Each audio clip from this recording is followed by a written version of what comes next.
जी, एक बहुत इम्पोर्टेंट मसला है और आप लोगों में से शायद कुछ लोग जो कि अपने अपने अस्पतालों की जो मैनेजमेंट है या अपने हॉस्टल्स की मैनेजमेंट में दिलचस्पी लेते होंगे, आप लोगों को इससे वास्ता पड़ता होगा। अक्सर अस्पतालों में इवनिंग नाइट्स पे लिफ्टें बंद कर देते हैं और वो कहते हैं जी लिफ्ट ऑपरेटर दस्तयाब नहीं है। अब एक सवाल बहुत बड़ा राइज होता है कि जी लिफ्ट ऑपरेटर आखिर किस आदमी को लगाया जा सकता है और लिफ्ट ऑपरेटर का क्या मतलब है। लिफ्ट ऑपरेटर का मतलब है कि एक ऐसा आदमी जो लिफ्ट को अंदर बैठा रहे या बाहर खड़ा रहे और नज़र रखे कि बटन मतलब दरवाज़ा खोलते हुए कोई बंदा ये तो नहीं हो रहा कि लिफ्ट का दरवाज़ा बंद हो रहा है तो एक बंदा अंदर पाँव अड़ा देता है, या एक बंदे के हाथ में डंडा है वो डंडा अड़ा देता है, या एक बंदा स्ट्रेचर अंदर आधा घुसा देता है, दरवाज़ा बंद हो रहा है, दरवाज़ा फंस जाता है, उसको टूट जाता है। इन चीज़ों पे नज़र रखने के लिए लिफ्ट ऑपरेटर वहाँ होता है। या एक बंदा मतलब एमरजेंसी बटन तो नहीं दबा देता, लिफ्ट को फ्री तो नहीं कर देगा। इस तरह की हरकतें, मतलब ये है कि ये जो ह्यूमन एस्पेक्ट है चीज़ों का, उसको देखने के लिए लिफ्ट ऑपरेटर की ज़रूरत होती है। लिफ्ट ऑपरेटर कोई इंजीनियर नहीं होता, कोई डिप्लोमा होल्डर नहीं होता, कोई ऐसी चीज़ नहीं होती लिफ्ट ऑपरेटर जिसने मशीन को खोल लेना है, लिफ्ट को बंद कर देना है, उसको पेचकस निकाल के पैनल खोल लेने हैं उसके।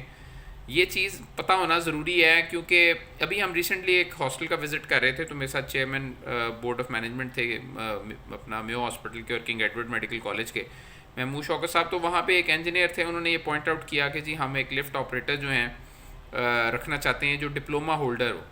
तो महमूद साहब ने बड़ी एक वाइटल बात की, उन्होंने कहा कि जी देखें लिफ्ट ऑपरेटर की क्या क्वालिफ़िकेशन है, कोई इदारा ऐसा है जो लिफ्ट ऑपरेटर का कोर्स करा रहा हो। ये तो 2 हफ्ते की एक ट्रेनिंग करवाएं आप और एक लिफ्ट ऑपरेटर जो है तैयार हो जाएगा। 2 हफ्ते की नहीं तो 4 हफ्ते की कंपनी से ट्रेनिंग करा लें। लिफ्ट की ट्रबल शूटिंग, छोटी मोटी नज़्मो ज़ब्त बरकरार रखना, डिसिप्लिन रखना वहाँ पे लिफ्ट पे, कि कोई दरवाज़ा ना तोड़ दे, कोई मतलब कोई शार्प हथौड़ा ना मार दे आगे लिफ्ट को, इन चीज़ों को नज़र रखने के लिए। और बाकी अगर डेफिनेटली लिफ्ट में फॉल्ट आएगा तो लिफ्ट ऑपरेटर ने तो उसे ठीक नहीं करना, उसने तो कंपनी को फ़ोन करना है। मतलब उसकी ड्यूटी ये होगी कि लिफ्ट के अगर पैनल गर्म हो रहा है, कोई मसला पड़ गया है, एरर दे रहा है, चल नहीं रहा, बोर्ड बंद हो गया है, तो उसने फ़ोन करना है कंपनी को, कंपनी का इंजीनियर आएगा, वो ट्रबल शूटिंग करेगा बैक एंड पे। तो मतलब एक लिफ्ट ऑपरेटर के लिए आप एक वार्ड बॉय को भी ट्रेन कर सकते हैं, एक नायब कासिद को ट्रेन कर सकते हैं, उनको लिफ्ट ऑपरेटर का स्टेटस दे के। तो आप उन्हें समझा सकते हैं कि इस तरह आपने लिफ्ट चलानी, इस तरह आपकी 90% या 100% बल्कि लिफ्टें फंक्शनल हो जाएंगी। कोई एक्स्ट्रा ह्यूमन रिसोर्स हायर करने की ज़रूरत नहीं होगी। कोई मतलब क्योंकि ऑब्वियसली कोई बंदा जो कि डिप्लोमा करके या एक डिग्री करके लिफ्ट ऑपरेटर का काम तो नहीं करेगा गेट पे खड़ा होकर, वो कहेगा जी मैं इंजीनियर हूँ, मैं लिफ्ट ठीक कर सकता हूँ, मैं ये तो नहीं हो सकता कि मैं यहाँ बटन दबाऊँ ऊपर जाने के लिए, नीचे जाने के लिए। तो ये आपको इस कॉन्सेप्ट से निकलना है लिफ्ट ऑपरेटर वाले, कि जी लिफ्ट ऑपरेटर नहीं है तो लिफ्टें बंद हैं। भाई लिफ्ट ऑपरेटर तो आप किसी की ट्रेनिंग करा लें कंपनी से, जिस तरह बड़ी बड़ी कंपनियां हैं दुनिया में, एक शेंडलर है, तोशिबा है, इस तरह इनकी सब ऑफिस हैं हर मुल्क में, यहाँ पे भी हैं।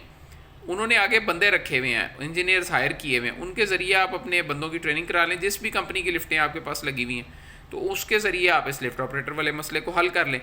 तो ये तमाम एमएसएस, तमाम जो लोग हैं मुख्तलिफ़ जगहों पे एडमिनिस्ट्रेशन के, या आम कॉमन डॉक्टर या और लोग जो इंटरेस्टेड हैं कि यार लिफ्टें चलनी चाहिए अवामुन्नास के फ़ायदे के लिए, उनके लिए मैंने वीडियो बनाई है ताकि उनको आइडिया हो कि ये कॉमन सेंस से आप इन मसाइल को हल कर सकते हैं। अगर आप एक रेड टेपिज्म में पढ़ेंगे तो आप तो 100 किस्म की चीज़ें ऐसी निकाल लेंगे कि कोई चीज़ चल ही नहीं सकती, हर चीज़ बंद हो जाएगी।